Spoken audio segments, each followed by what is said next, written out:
These are minnows, top-feeding minnows. You would see them in places like ornamental ponds and backyard garden pools. But they're not just for decoration purposes. These fish can actually help you in controlling one of summertime's biggest pests in this area, mosquitoes.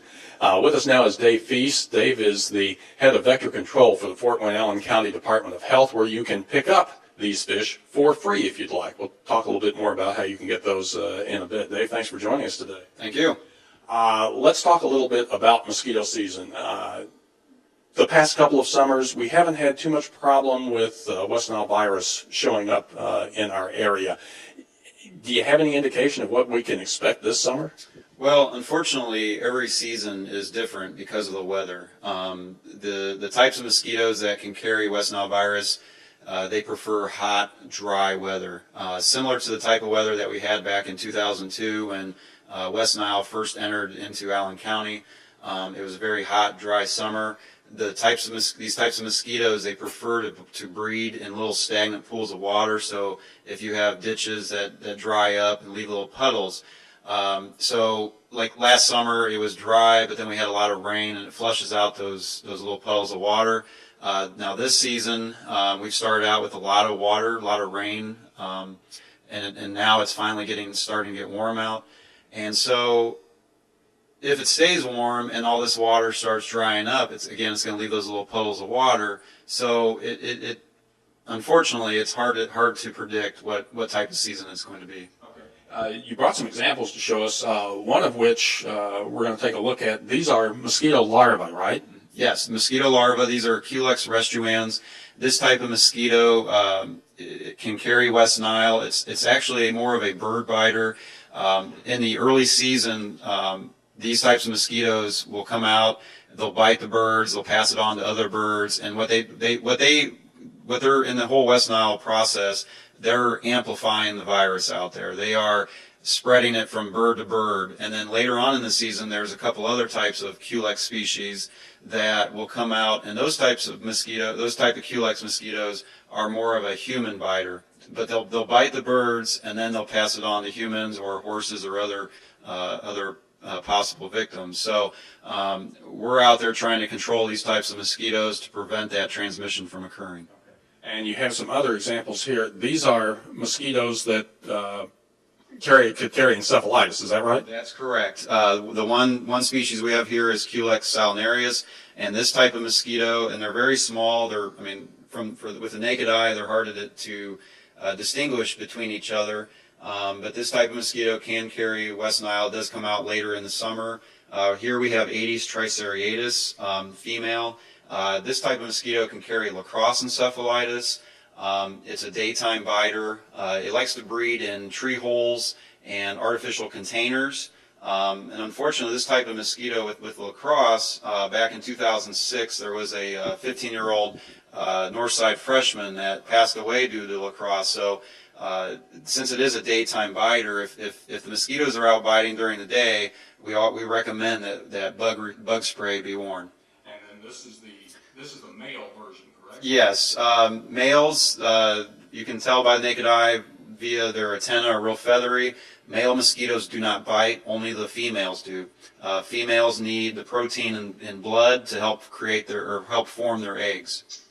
Okay, so let's talk a little bit about the preventative actions that vector control will be taking this summer.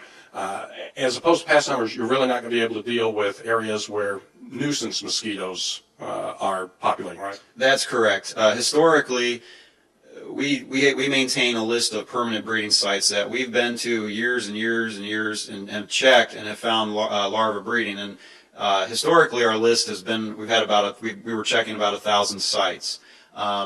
Unfortunately, this season, things are going to be a little different due to dwindling resources and staff, due to some budget situations. We're only going to be focusing on those sites, those breeding sites where we've historically have found the Culex mosquitoes that can carry West Nile or the Aedes triceriatus that can carry lacrosse. Nuisance breeding mosquito sites we will no longer be checking. Now, if someone from the public calls in and says, I have this wetland behind me and it's breeding mosquitoes, we'll look up in our database to see if we've ever been there before. If we've been there and it shows that it's never bred the Culex mosquitoes, then we will inform that property owner that we will not be out, but we'll give them some recommendations on what they can do. If we've never been to that site before, we will go out and check it. But if we find larvae in that water, we will bring it back to our lab, identify it. If it is Culex, the Culex type mosquitoes, we will come back out and treat it. If it is not, then we won't treat it. And again, we will let them know and give them recommendations. So we are only going to be focusing on these breeding sites that have historically bred the disease-carrying type of mosquitoes. So this means obviously that people are going to need to take more preventative measures of their own. Tell us a little bit about things people can do, and obviously the first thing is make sure you have the type of repellent that'll keep mosquitoes away. Right. Yes. One of the measures that people can do around their home to protect themselves and their children and family is to wear some type of bug spray. There are several ingredients that people can look for when they're buying a product. Historically, the main one that people have always used is DEET. Any kind of off or cutters, or there's other products out there that have DEET on it, and they just have to look at the percentage. Like this can of Backwoods cutter is the DEET is 23%. So it's been tested and studied, and it shows it can last up to, with a 23%, can last up to 6 to 8 hours. There's other products, DEET products with 5 or 10% will last for a couple hours. So depending on how long you're going to be outside, you want to look at that percentage. There's also products with picardin in it. And again, depending on the percentage, that's how the higher the percentage, the longer it's going to last. So picardin is another product. Oil of lemon eucalyptus. Now this one is... talks about lasting for up to 6 hours. Yes, lasts up to 6 hours. This one's 40%. So there's different ingredients out there that people can look for. On our website at allencountyhealth.com, if you go to the vector control page and then go to the mosquito pages, there's information on there, some guides on which one is the better one to use depending on how long you're going to be out. So that takes care of your body. Now, how about where you live, your residence area? I know you kind of mentioned this, touched on this earlier, but you want to make sure that there are no stagnant pools or ponds of water, especially that may form in like old tires, things like that. Correct. The best thing for people to do around their property is to look for where these mosquitoes might be coming from. Mosquitoes only need about 1/4 of an inch of water to go through their life cycle. So a bottle cap sitting out on your deck. If you need to clean out your gutters so the water can't collect in your gutters, flush out your bird baths once a week. If you have any low areas, small little low areas on the property, fill them in with dirt and then seed it so you can have grass there so the water doesn't collect there. The little drip pans or dishes beneath potted plants, water can collect in there, and I've pulled pots out of those and have found breeding going on in there. If you have ornamental ponds or water gardens, either run a fountain so the water is always moving, because mosquitoes they like these, especially the type that can carry West Nile. They like stagnant water. So if you can't put a fountain in it, put some fish in there, and we do have our mosquito-eating fish here. That we can give out for free to the public. They just need to bring a bucket of their pond water. We'll give them some fish, depending on what size of their pond is.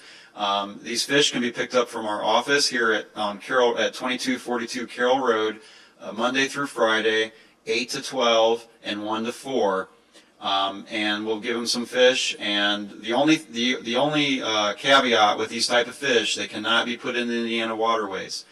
Because they're part of the guppy family. They eat anything smaller than themselves, and if they got into an area of water in the Indiana waterways, they could wipe out bluegill, bass, those populations. So they're only meant for ornamental ponds, water gardens, abandoned or unmaintained swimming pools, things that are not going to drain out into the Indiana waterways.